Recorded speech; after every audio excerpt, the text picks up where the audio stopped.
My father could have been a great comedian, but he didn't believe that that was possible for him. And so he made a conservative choice.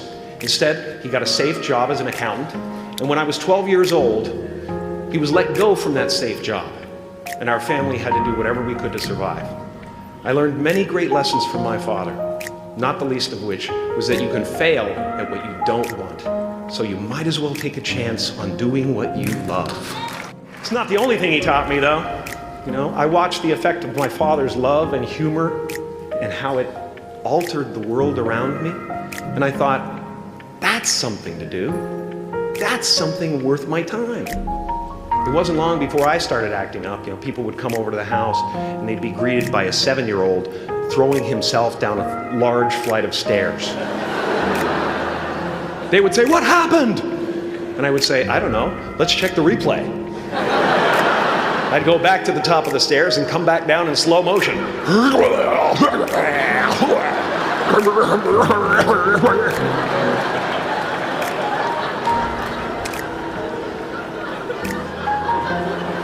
It was a very strange household. My father used to brag that I wasn't a ham, I was the whole pig. And he treated my talent as if it was his second chance. When I was about 28, after a decade as a professional comedian, I realized one night in LA that the purpose of my life had always been to free people from concern, just like my dad. And when I realized this, I dubbed my new devotion the Church of Freedom from Concern. The Church of FFC.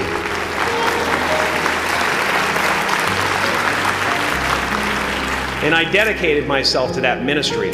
What's yours? How will you serve the world? What do they need that your talent can provide? That's all you have to figure out. As someone who's done what you're about to go and do, I can tell you from experience, the effect you have on others is the most valuable currency there is. Because everything you gain in life will rot and fall apart, and all that will be left of you is what was in your heart. My choosing to free people from concern got me to the top of a mountain. Look where I am. Look what I get to do. Everywhere I go. I'm going to get emotional because when I tap into this, it really is extraordinary to me. I did something that made people present their best selves to me wherever I go. I've often said that I wished people could realize all their dreams and wealth and fame, and so that they could see that it's not where you're going to find your sense of completion. Like many of you, I was concerned about going out into the world and doing something bigger than myself, until someone smarter than myself made me realize that there is nothing bigger than myself. Because life doesn't happen to you, it happens for you. How do I know this? I don't, but I'm making sound, and that's the important thing. That's what I'm here to do. Sometimes I think that's the only thing that's important, really, you know? It's just letting each other know we're here. Reminding each other that we're part of a larger self.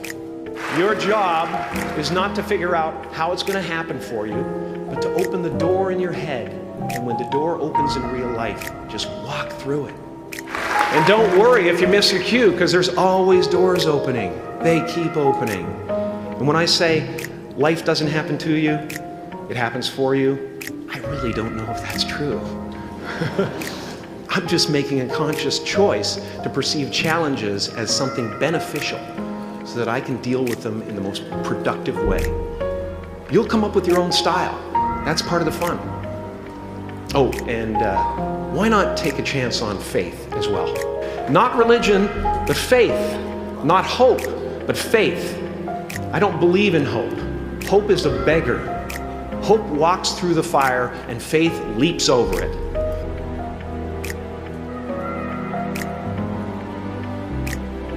I used to believe that who I was ended at the edge of my skin. That I had been given this little vehicle called a body from which to experience creation. And though I couldn't have asked for a sportier model,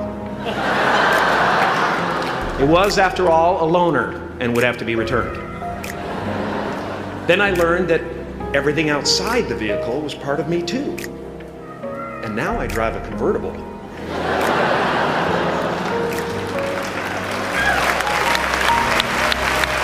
Yeah, man. Top down, wind in my hair. Woo! I am elated and truly excited to be present and fully connected to you at this important moment in your journey. I hope you're ready to open the roof and take it all in. You are the vanguard of knowledge and consciousness, a new wave in a vast ocean of possibilities. On the other side of that door, there's a world starving for new ideas, new leadership. I've been out there for 30 years. She's a wildcat. Oh, she'll rub up against your leg and purr until you pick her up and start petting her, and then out of nowhere, she'll swat you in the face. It can be rough out there, but that's okay, because there's soft serve ice cream with sprinkles. I guess that's what I'm really trying to say here today. Sometimes it's okay to eat your feelings. Now, fear is going to be a player in your life, but you get to decide how much.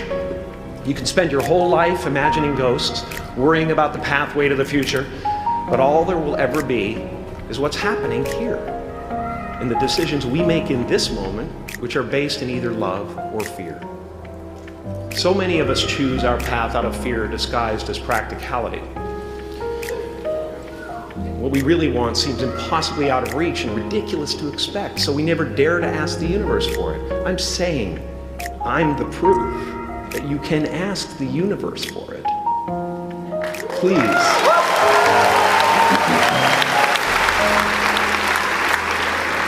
I am at the top of the mountain, and I was, and the only one I hadn't freed was myself, and that's when my search for identity deepened. I wondered who I'd be without my fame. Who would I be if I said things that people didn't want to hear? Or if I defied their expectations of me? And that peace that we're after lies somewhere beyond personality, beyond the perception of others, beyond invention and disguise, even beyond effort itself. You can join the game, fight the wars, play with form all you want, but to find real peace, you have to let the armor go. Your need for acceptance can make you invisible in this world. Don't let anything stand in the way of the light that shines through this form. Risk being seen in all of your glory. My soul is not contained within the limits of my body. My body is contained within the limitlessness of my soul. Now I'm always at the beginning. I have a reset button, and I ride that button constantly. Once that button is functioning in your life, there's no story that the mind could create that will be as compelling. The imagination is always manufacturing scenarios, both good and bad, and the ego tries to keep you trapped in the multiplex of the mind.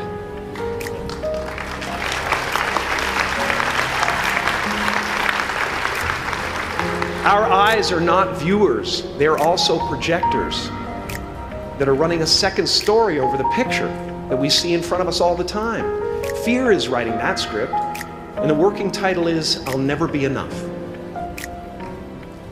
I had a substitute teacher from Ireland in the 2nd grade that told my class during morning prayer that when she wants something, anything at all, she prays for it and promises something in return, and she always gets what she wants. Well, I'm sitting at the back of the classroom, thinking, well, my family can't afford a bike, So I went home and I prayed for one. And I promised I would recite the rosary every night in exchange. Broke that promise. But 2 weeks later, I got home from school to find a brand new Mustang bike with a banana seat and Easy Rider handlebars. Yeah. From fool to cool. My family informed me that I had won the bike in a raffle that a friend of mine had entered my name in without my knowledge whatsoever. So that type of thing has been happening to me ever since. And as far as I can tell, it's just about letting the universe know what you want, and working toward it while letting go of how it comes to pass. No matter what you gain, ego will not let you rest. It will tell you that you cannot stop until you've left an indelible mark on the earth, until you've achieved immortality. How tricky is this ego that it would tempt us with the promise of something we already possess? Relax and dream up a good life.